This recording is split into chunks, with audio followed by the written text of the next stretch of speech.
राधे राधे। महाराज जी सादर प्रणाम। महाराज जी, अध्यात्म की तरफ चलते चलते अचानक मन विचलित सा हो जाता है, उल्टे से ख्याल आते हैं, नकारात्मक ऊर्जाएं उत्पन्न सी होती हैं महाराज। हाँ, वो चूंकि संसार का मनोरंजन उसको प्रिय लगता है, मन को मनमानी आचरण करना उसको प्रिय लगता है। उसकी गलती नहीं है, हम जहां उसको लगाते हैं वहीं वो राजी होने लगता है। अब जैसे अध्यात्म मार्ग में लगा रहे हैं तो इसमें जहां जहां वो लगा रहा है उसके विरुद्ध बात है। उसको भोग चाहिए, उसको हर इंद्रिय के मना खष्टान इंद्रियाणी प्रकृति स्थान कर सती, 5 ज्ञान इंद्रियों के द्वारा विषयों में विचरने का स्वभाव बना लिया है। भगवान कह रहे हैं आप भगवान के अंश, ममैवांशो जीव लोके जीव भूता सनातना मना खष्टान इंद्रियाणी प्रकृति स्थान कर सती। आप इस मन के भुलावे में आकर, मन भोगों के भुलावे में आपको फंसाकर ये सदैव अधीन रखा है। अब अध्यात्म सुनना शुरू किया, अध्यात्म चल तो अध्यात्म में मन को वश में किया जाता है और अभी तक आप मन के वश में रहे। तो जब आप सपोर्ट नहीं देंगे तो आपका सपोर्ट करने लगेगा। इसकी चाल समझना, क्योंकि आपके बिना उसकी कोई सत्ता नहीं, वो आपके बिना कुछ नहीं कर सकता, आपके दस्तखत से ही करेगा।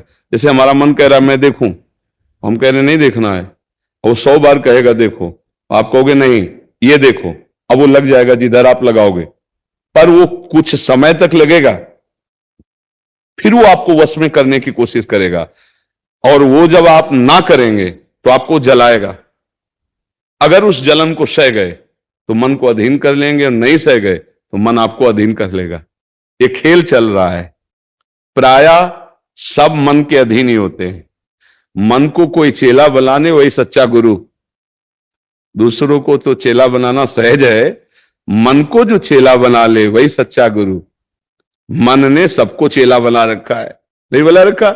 जैसा कहता है वैसे ही करना पड़ता है। और बड़ा बात यह है कि मन को हम जैसा कहें शास्त्र आज्ञा से वैसा चला ले सो महात्मा, वही गुरु, वही भक्त। नहीं तो भाई भेष चाहे जो हो, पर मन के अधीनता से मुक्त होना बहुत कठिन होता है। कोई बिरला मन को अधीन करके भगवान की प्राप्ति करता है। तो आप लोग उसी बिरले में हैं, क्योंकि अगर सत्संग मिल रहा है, साधु संग मिल रहा है और अध्यात्म की बातें सुन रहे हैं, अध्यात्म में चल रहे हैं, तो हम ये नहीं कह सकते कि हमारे ऊपर भगवान की कृपा नहीं। कृपा है, पर हमें विचलित नहीं होना। कम से कम ये बात आप स्वीकार करते हैं कि कभी कभी वो हमको गिराने की कोशिश करता है, अर्थात आपका बहुत सहयोग देने लगा है। तो एक समय था कि हम पूरे उसके अधीन थे, आज है कि आधा आधा हो गया है। आधा वो हमारे अधीन हो रहा है और आधा अपने अधीन करना चाहता है। तो चढ़ाई और चढ़ते जाओ, उसके पॉइंट कम करते जाओ, अपने पॉइंट बढ़ाते जाओ कि अब 60%, अब 65%, अब 70%। फिर जिस दिन 100% तो तुम्हारे अधीन हो गया, उसी दिन भगवान के आनंद का जो स्वरूप है वो प्रकाशित कर देगा। अब ये लड़ाई बहुत जोर की है, छोटी मोटी लड़ाई नहीं है। वो छोटा मोटा शक्तिशाली नहीं, बहुत शक्तिशाली है। क्या? आपको सपोर्ट देगा, राधा राधा राधा, फिर धीरे से आपके सामने रखेगा।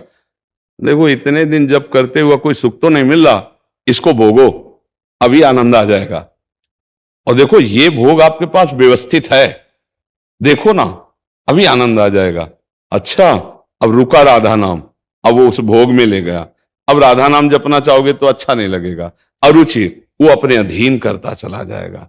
कोई विवेकवान गुरु कृपा पात्र इसकी ये चाल समझ जाता है, अरे अरे मुझे तो पुनः फंसा रहा है, गिरा रहा है। नहीं नहीं नहीं, राधा राधा राधा राधा राधा राधा राधा राधा राधा, तब बचा जा सकता है। ये बहुत प्रवीण है मन, बहुत फुसला के फंसाता है। ऐसे ही फंसाता है कि देखो देख लेंगे, छुएंगे थोड़ी, नजदीक पहुंचा जिस विषय का, छू लेंगे, कुछ होगा थोड़ी। और धीरे धीरे धीरे वो तुम्हें लगेगा कि यार गलती हो गई, ऐसा क्यों हो गया, ऐसा यूं हो गया कि उसकी चाल को नहीं समझ पाए हम, उसकी चाल को नहीं समझ पाए। हर एक इंद्री के साथ ये जुड़ा हुआ है। ये सुन लेंगे, ये देख लेंगे, ये छू लेंगे, ये भोग लेंगे, इन्हीं इंद्रियों के कारण हमें परमात्मा प्राप्ति नहीं हो रही। यही इंद्रियां भोगों में फंसाए हुए हैं और उसका मुखिया ये मन है और ये बहुत चतुर मंत्री है आपका मंत्री। पर ऐसा समझ लो कि भोला राजा और चतुर मंत्री, तो उसकी दुर्दशा कैसी होती राजा की।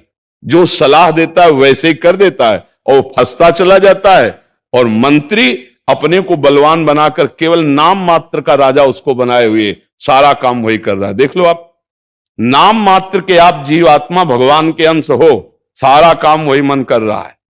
हमारा मन कर रहा है आज ये खाएं तो हम खाएं, नहीं, ये मन की मांग है, तेरी मांग नहीं है। लेकिन ऐसा कौन भेद पैदा कर पाता है। अब मेरा मन कह रहा है आज ये देखा जाए, तो अब भाई देखा जाए। मेरा मन कह रहा है, तो कभी कभी मन अच्छा सपोर्ट करता है। जैसे आपको मन ने ही कहा चलो चलते हैं सत्संग में, बाबा के पास बैठते हैं वृंदावन में, तो अच्छा सपोर्ट दिया ना। वो सपोर्ट ना देता तो आप नहीं आ पाते। बस इसको अच्छे सपोर्ट के पॉइंट में लगाते रहो, और जब बुरा सपोर्ट करे उस समय सहना बहुत कठिन होता है।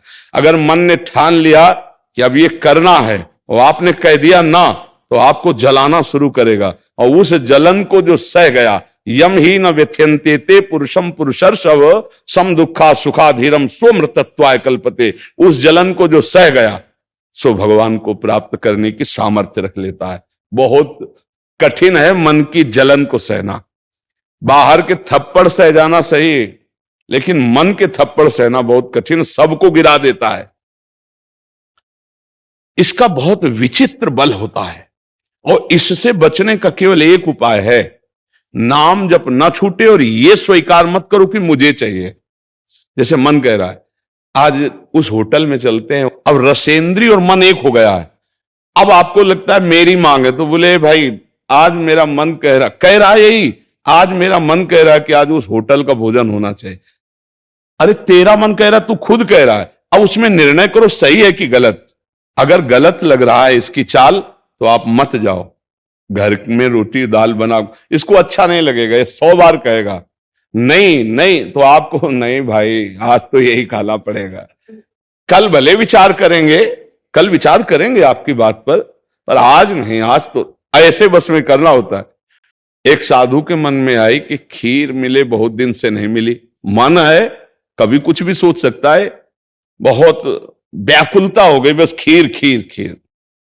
तो एक भगत के यहां गए, 10-5 गाय भैंस बंधी थी। उन्होंने कहा कि आपकी श्रद्धा है संतों पर? उन्होंने कहा महाराज आदेश कीजिए। तो बोले 10 संतों के लिए खीर बना सकते हो आप? बोले 20, घर का दूध है, हम 20 संतों के लिए बना देंगे। बोले हम 11 बजे आएंगे दोपहर के, आप बना के तैयार रखिए। वो अकेले आए, तो उनका और संत? बोले और संत यही है सर। अकेले कमरे में बैठे 20 संतों की खीर, और कहा आप लोग बाहर हो जाइए, हम एकांत में पाना चाहते हैं। वो पाए तो भाई 20 संतों के लिए खीर बनी, मतलब 20 पेट भर जाए। तो पाए, फिर एकदम यहां तक हो गए तो उल्टी हो गई, फिर मिलाया उसी को। फिर मन कह रहा नहीं अब खीर नहीं चाहिए। बोले नहीं, खाओ खाओ खीर खाओ। रोमांच हो गया, नहीं खाएंगे एकदम। तो बोले जिंदगी में खीर का नाम मत लेना, जिंदगी तो या तो ऐसे उतरो, या तो ऐसे उतरो। इसको वश में करना बहुत अच्छा। एकदम विरोध भी नहीं कर सकते आप, इसका चल ही नहीं पाओगे, इसका विरोध भी एकदम नहीं कर सकते, सपोर्ट भी करना पड़ेगा। तो अच्छी बात में इसका सपोर्ट करो। अब कह रहा है जैसे हमें आज मीठा खाना है, ठीक है तुम्हारी मांग बुरी नहीं है, गए किसी अच्छी दुकान से लिया, ठाकुर जी को भोग लगाया, पाली, तो उसका सपोर्ट हो गया। अब वो बुरी बात कह रहा है, अब नहीं मानना है। उस समय जो जलन उसे सह जाओ, बस यही साधना का है। मन को अगर अधीन कर लिया तो बात बन गई। एक हम बार बार सुनाया करते कि मन मारिया तन बस में की ना, हुआ भरम सब दूर, बाहर से कछ दिखत नाई, अंदर चमके नूर। आपो त्याग जगत में बैठे नहीं किसी से काम, उनमें तो कछु अंतर नाई, संत कहो चाहे राम। वो गृहस्थी में भी है। आप एक पत्नी व्रत लिए हुए धर्म से आप चलते हैं, दूसरी किसी माता बहन की तरफ गंदी दृष्टि नहीं, धर्म से धन कमाते, परिवार का पोषण करते, नाम जब आप महात्मा है, आप सतमार्ग के पथिक हैं, क्योंकि आप अपने प्रवृत्ति धर्म से चल रहे हैं और एक निवृत्ति में अपने धर्म से चल रहा है, तो वो महात्मा है। ऐसा महात्मा का मतलब केवल वेश से नहीं होता, महात्मा का मतलब उस लक्षण से होता है। अगर आप भागवतिक लक्षण से हैं तो आप भक्त हैं, आप वैष्णव हैं, आप महात्मा हैं। तो मनुष्य जीवन का परम लक्ष्य है मन को अधीन करके परमात्मा प्राप्ति करना।